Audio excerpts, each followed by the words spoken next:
And I think that Tyra has a way of having harshness towards girls who are darker than her. I feel like when Black women shut down, it's seen as aggressive. It's not seen as like, oh, I'm anxious. And you can tell by looking at her face that she was anxious. But of course, it's not anxiety, it's aggression. You've been through anger management. You've been through your grandmother getting her lights turned off to buy you a swimsuit for this competition. And you go over there and you joke and you laugh. Yes, but it's not, this is not, be quiet, Tiffany. Be quiet! What is wrong with you? Stop it! I have never in my life yelled at a girl like this. The one time where Tyra screams at a dark-skinned woman is the most watched episode of them all. Is very telling because society loves to see dark-skinned women get humiliated in front of people.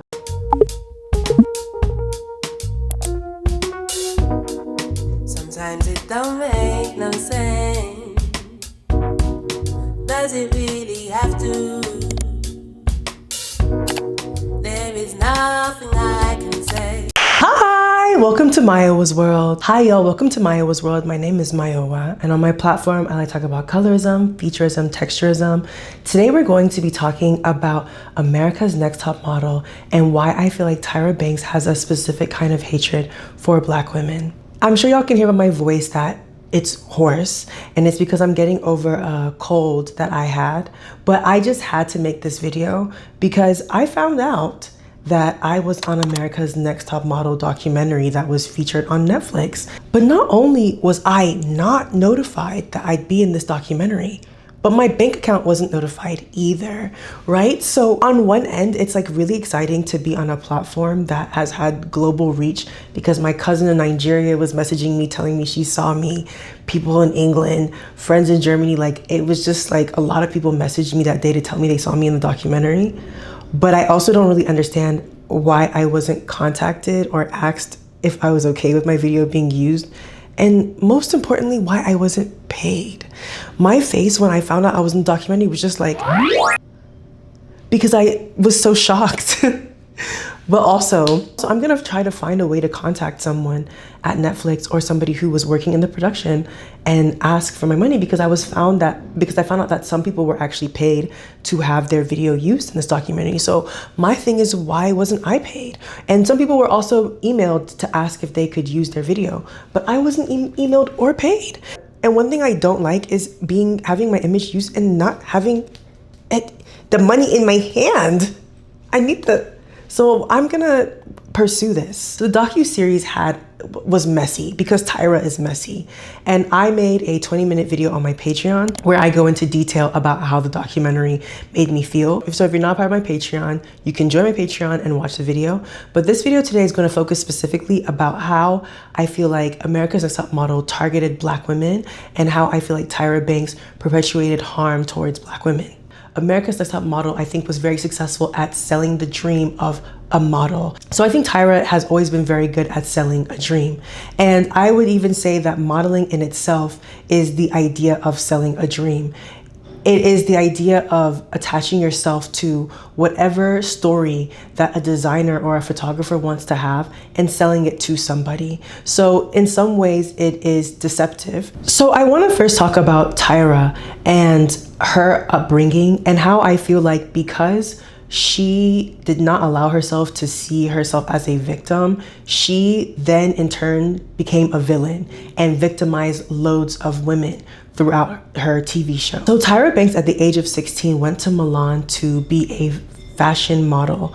And looking back at those kind of stories of young girls going to Europe by themselves or with someone who's like watching them and staying in Europe modeling, I personally feel like that's predatory. I also think that fashion brings some of the most corrupt kinds of people. I'm not saying everybody in fashion is like that, but fashion has often been a cover up for very insidious things. And I think a perfect example of this is to look at like Jeffrey Epstein or to look at pageant shows and the connection to Donald Trump. Like a lot of very corrupt men have always had their hands within the pulse of the fashion industry. I saw an interview of Tyra where she was saying that when she was 17, she was in Paris for a fashion show, and she was so unhappy, and she called her mom and she told her she wants to go back home, and her mom talked her into staying.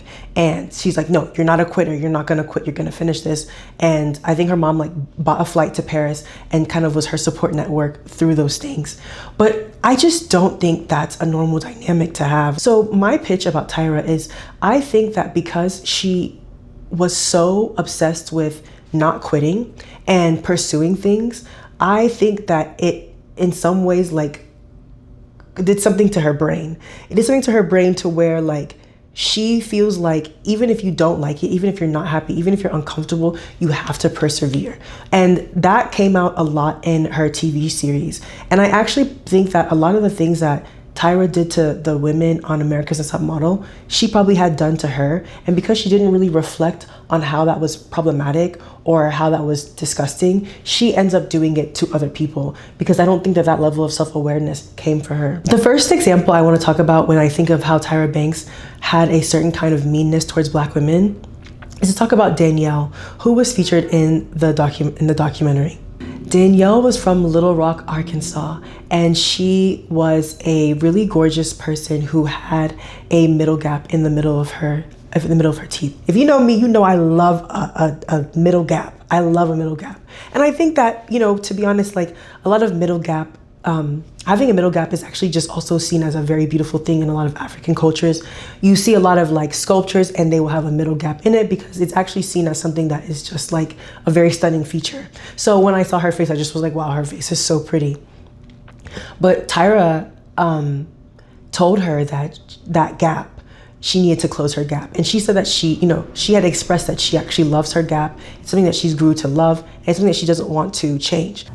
Do you really think you can have a cover girl contract with a gap in your mouth?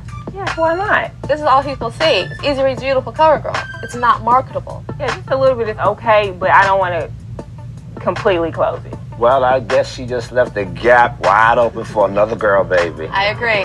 And Tyra pretty much said that if you don't change this, you will get cut. So she called her mom and decided that, you know, it's better for her to just stick in the show and change the feature that she loves about herself than for her to go home, because she also expressed later that she needed money. She didn't have the money to go to New York and be a model like the other in the traditional route. She needed money. So she felt like, you know, I may as well go join the show to be able to get a ticket out of Little Rock, Arkansas. And I say that to say that a lot of the people who were in America's Next Top Model were people who were down on their luck or disenfranchised in society, who are often going to be the most hungry for opportunities to get out of their area or get out of their dynamic and move to other and live this glamorous life. Lo and behold, a couple seasons later, Tyra sees a white woman and she decides that she should have a gap in the middle of her mouth. Chelsea, we love your teeth, and if you agree, we'd love to exaggerate that and take you a little bit more to Lauren Hutton. Make it as big as you want it. And they were talking about how a gap is so beautiful, and it's like, why, you know, a gap is often associated with African features. So why did you want a gap in the middle of the mouth? Is often associated with African features, but you like those features on a white woman and you don't like it on a Black woman. When I looked at images of Tyra Banks when she was younger, I feel like her nose changed. I feel like she had a nose job, allegedly, from my own opinion. And it looked like she had her nose job pretty early into her career. And I wouldn't be surprised if someone told her in a very rude and harsh manner that if she wanted to see success in the modeling industry, she would need to change her nose. And she quickly went and got her nose job. And the nose that she got made her nose more slender and made her nose less Afrocentric. And I wouldn't be surprised if that kind of harshness of how she was told to change her nose and how normal that was to say is also the same thing that she told Danielle, and that same energy that she had, because I'm sure she didn't feel like she had a choice. And so she framed it to Danielle like, you also don't really have a choice. If you don't change what I don't like about you and what I feel like white people won't like about you, you're not going to work with me. The fact that she demonized a feature that was on a Black woman but uplifted it on a white woman also reminded me of when I saw America's Next Top Model do the race, what is it called? The race changing episode where they made the girls dress as different races. Is your best shot. Sister, you look like a Black girl, girl. You like my cousin. I was feeling it. I loved it. Brittany, this picture reminds me of a picture of me and my mama. It's bringing me back. All right. And I'm like, this is blackface. Like, why did this white girl dressing up like this? And mind you, she looks terrible as well. Like, this is not, I don't think this, like, this looks bad. But you're like saying it gives you like throwback memories and it's like so wholesome. Like you were so comfortable with blackface. One thing that Tyra said in the show was like, you know, I feel like she wasn't accountable for her actions. And, you know, she apologized like in some kind of passive aggressive way, but she also was like, the reason, you know, I was giving y'all what you wanted to see. Like the reason that these things were on TV was because this was what you guys were wanting to see on TV. And it's like, I was 12 or 13, like when the show came out. I'm sorry that, you know, and you had a really young audience enjoying the TV show. So I'm sorry the young audience, you know, was enjoying seeing it. But Tyra, you were also in your 30s when America's Next Top Model came out. So you were also thinking that these things are normal. Which I think is something that I spoke about on my Patreon, but like the age gap of it all, like Tyra was in her 30s and some of these girls were 18 years old. And people who are 25 were being told that they were too old to model. Like these were things that was really normalized. So these girls were very vulnerable and very young. And I don't believe it's fair to say that, you know, they chose to be there, because I really feel like America's Next Top Model was Squid Games for skinny women. Like it was like, of course, in Squid Games, you're like, well, why would you play that? It's like, if you're desperate, you're going to do that. So the part of the docuseries that made it really emotional for me was when I was watching Tiffany. I did some research on this. Tiffany was an earlier season, but had to get home because she got into a fight that they found was aggressive. But watching back the fight, Tiffany was in the club. These white women were racist to her, and they take a bottle of beer and they pour it on her head.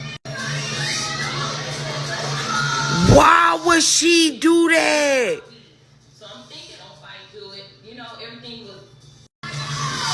And that was the fight that they felt like was aggressive, and she had to work through her anger and not do that. And I just wonder, if she wasn't black, would that be considered angry? If someone pours beer on your head, that's assault. You've already been assaulted. So why is it that when black women argue back or defend themselves, it's almost like it irks Tyra? And you can see that, you know, you can see the discomfort. You've been through anger management. You've been through your grandmother getting her lights turned off to buy you a swimsuit for this competition. And you go over there and you joke and you laugh. Yes, but it's not, this is not, be quiet, Tiffany. Be quiet! What is wrong with you? Stop it! I have never in my life yelled at a girl like this.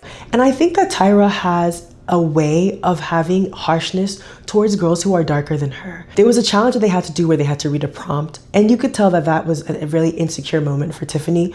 You know, with reading a prompt, we also don't know people's relationship to reading out loud. There's like, some people are dyslexic. I'm dyslexic myself, but there's some people who have like learning disabilities that make it more difficult for them to read things out loud. So she got discouraged and she shut down. And I feel like when black women shut down, it's seen as aggressive. It's not seen as like, oh, I'm anxious. And you can tell by looking at her face that she was anxious. But of course, it's not anxiety, it's aggression. So when she got eliminated, I think she just kind of had an attitude of like, you know, I tried my best, I'm gonna leave, and I'm gonna try and leave being neutral, you know, not seeming too emotional, because it was probably upsetting for her. But Tyra didn't want her to feel neutral. And Tyra has a thing of wanting people to showcase a certain emotion so she can position herself in a certain way.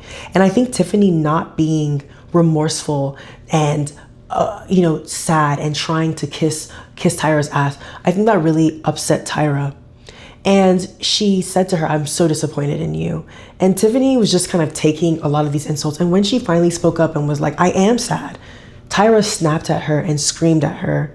And that made me feel really emotional, because looking back at it, to have a woman 10 plus years your senior screaming at you like that on a show that she's never screamed at somebody like that before, and showing that much aggression and showing that much violence, and telling you that I'm doing this because I care about you. If you were dating if you're dating in a relationship and someone screams at you and does that, you would label that abusive, because it is. So why wouldn't that be abusive in that moment? And Tiffany was talking about how after that happened, it was really hard for her to get work And also, everybody constantly brought that up. The one time where Tyra screams at a dark-skinned woman is the most watched episode of them all. Is very telling because society loves to see dark-skinned women get humiliated in front of people. And how Tyra addressed it later on was just kind of like not that. She just didn't seem that accountable. Another black woman who I feel like was failed by Tyra was Kenya, and failed by America's Next Top Model in general. Kenya was on a shoot with men, a man, specifically a black man, who was touching her inappropriately. And you could see in the shot that she was not comfortable. She kept pushing him off, and nobody did anything about it. In fact, people were taunting her about the fact that that guy liked her and was interested in her.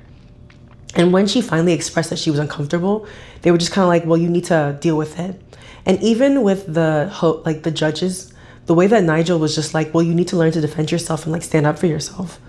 To say that to somebody who is getting sexually harassed is absolutely wild, because her using her voice was her standing up for herself. And even if she didn't use her voice, it still doesn't take away the fact that that is wrong. I don't think anyone should go to a job and get sexually harassed. Like, what? And the way that Tyra responded and how like it was just seen as being unprofessional, like it was just seen, and then they just talked about her weight and how like she needed to lose weight. And I just felt like, as a black woman, you know what that's like. You know what it's like, especially too, because I feel like there was a certain dynamic of, he's a black man. He knows that he can get away with that with her as a black woman, because he knows that a black woman is going to be the least protected in that situation. I feel like he would have maybe thought twice about trying that with a white woman, but he knew, like he read the dynamic. And the fact that she was just like seen as unprofessional and seen as just needing to defend herself is so disgusting.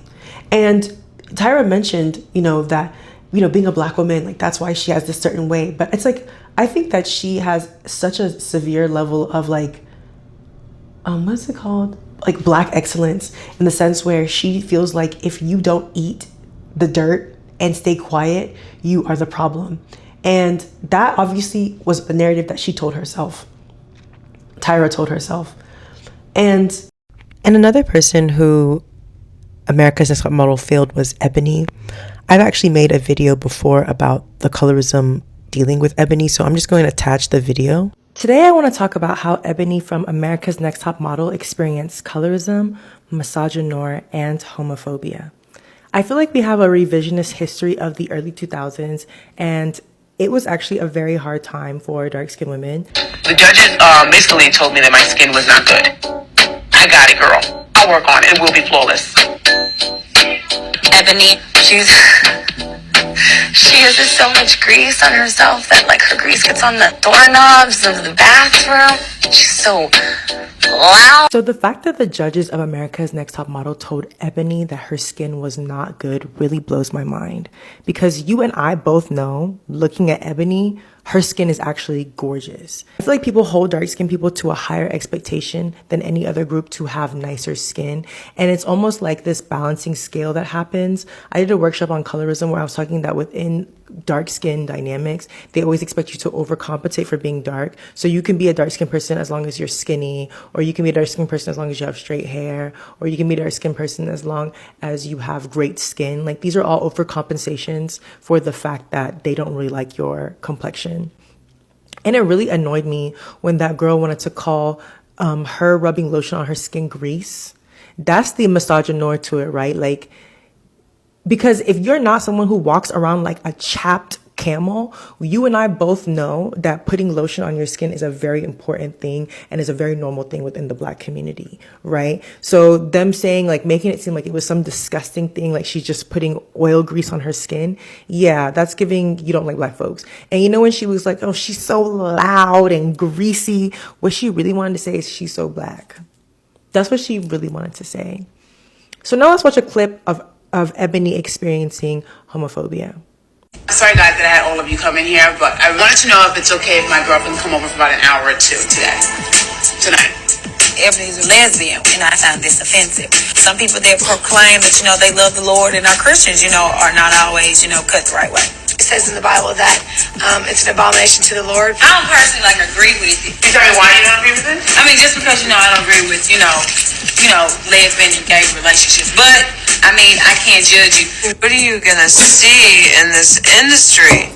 Are you gonna sit there and preach? You know, Ebony was all by herself. And that often is what queerness feels like as a Black person, is that you are in isolation. Like, there is nobody else kind of on your side except for you. So that was really annoying. And the judgment of, I forgot her name, but yeah, it's rubbish. I think a lot of people did not feel happy with the fact that Ebony was a dark-skinned woman being able to compete and being able to be seen on the same level as everybody else. Like, and I think it really came across with them, you know, even how they edited America's Next Top Model. They wanted to edit it to make it seem like Ebony was so annoying and Ebony was so loud. She was just a Black girl who uses lotion, who's queer and has a girlfriend. Like, was it really that radical looking back? Like, was it really that radical? But these are the ways that we fail dark-skinned women in media. And the early 2000s, like I said, was absolute garbage. Another thing I wanted to mention was Mr. J, Mrs. J, and Nigel, because I feel like they are dumping a lot of the issues onto Tyra if you watch the documentary. But these three men were so deeply misogynistic, and it was not emphasized in the documentary how misogynistic they were. But I even think them acting like Tyra was the most wicked of them all is a form of misogyny. Both J's, Miss J and Jay, the other one, and Nigel, I think that these are just mean people. Like, I think that they were very mean people, and that's why it worked really well, because they were mean people who worked in fashion and were able to, and were talented in what they did, and were used to working with young girls who are impressionable and doing whatever they wanted to do. So yeah, like, if y'all watched the TV series, what did you think of it? And what did y'all think of Tyra? Because I know some people were saying that they have like empathy for Tyra because they felt like, you know, she still created created a path. But like, I just don't think that's okay. Like, just because you created a path doesn't mean that you shouldn't be held accountable for your actions. And she just doesn't seem remorseful. And there's also something about Tyra where she just seems like performative. Like, it seems like she performs her personality. And I think that was cool in the 90s and 2000s. But like, now people want authenticity, and I don't think she knows how to be real. Which is why she used the end of the show to talk about, to promote the next America's Next Top Model. Which is like so wild to me, because like, what are you going, you traumatized the girls. I think that documentary could have actually been more like punchy. It could have been more, I don't know, like really getting into the harm. And I really think that this next episode is just going to have AI girls. Like, I don't think it's going to be real. What real girl is going to sign up after that? But yeah, let me know what you think. If you made it to the end, tell me if you like my look. I was actually trying to go for a 90s supermodel kind of aesthetic. I have this denim top and I have these red pants. So yes, thanks for watching. Have a great day. Bye.